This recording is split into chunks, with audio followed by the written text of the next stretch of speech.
Guardians of the Galaxy Volume 2 est la suite du film Guardians of the Galaxy sorti en 2014 et est toujours réalisé par James Gunn.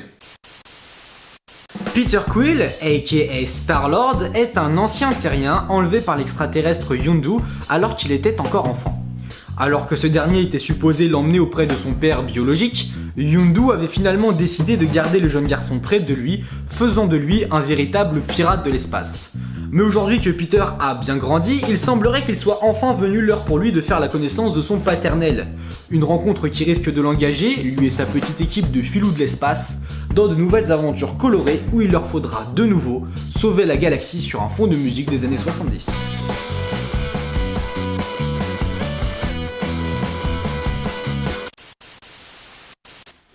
Au casting, on retrouvera les acteurs du premier opus avec Chris Pratt dans le rôle de Star-Lord, l'ancienne star du catch Dave Bautista dans celui de Drax, et Zoe Saldana dans celui de Gamora.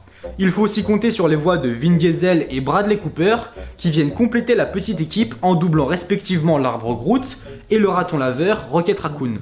Ce groupe va d'ailleurs s'agrandir puisqu'il devrait être rejoint par l'ancienne ennemie Nebula, sœur adoptive de Gamora, toujours interprétée par Karen Gillan, ainsi que Mantis, une extraterrestre possédant quelques pouvoirs sur les esprits et les plantes.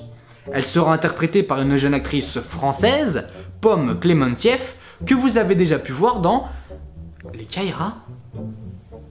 Ce ne sera d'ailleurs pas la seule actrice française puisqu'on retrouvera également Elisabeth Debicki dans le rôle d'Ayesha, une entité cosmique dorée qui risque de causer quelques problèmes aux Gardiens Galaxie. Même chose d'ailleurs pour Ego, une autre entité cosmique surnommée la Planète Vivante, interprétée par Kurt Russell et qui semble accessoirement être le père de Star-Lord. Ouais, déjà ça commence bien. Yondu devrait quant à lui rejoindre le camp des Gardiens Galaxie, comme c'est d'ailleurs le cas dans les comics où il en est même un membre fondateur.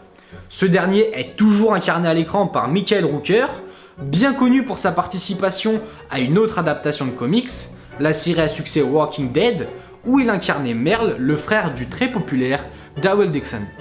Yondu ne sera d'ailleurs pas le seul membre originel des Gardiens à apparaître dans le film, puisqu'on attend aussi de voir Mainframe, une forme de vie créée artificiellement qui ne devrait être doublée par nul autre que Miley Cyrus. Ok, là ça commence à être bizarre. Ainsi que Starhawk, un être pouvant notamment voler à la vitesse de la lumière, lancer des lasers et quelques autres trucs sympas. Et qui sera lui interprété par Sylvester Rocky Rambo fucking Stallone. Un autre personnage mystère devrait apparaître en lien avec celui de Stallone et serait joué par Michael Rosenbaum, que les vrais connaissent comme Lex Luthor de la série Smallville. Pour finir sur le star power du film, il faudra également noter qu'un morceau de la BO a été composé spécialement pour le film et enregistré par nul autre que David Hasselhoff. Est-ce que ça veut dire qu'on doit s'attendre à le voir débarquer? Je sais pas. Camoulox? Non, sans déconner, c'est quoi le problème avec les castings Marvel là? En plus, c'est même pas le seul truc où ça se barre en couille. Est-ce que vous savez dans combien de temps sort le prochain film Marvel? Sans déconner, devinez. 10 semaines.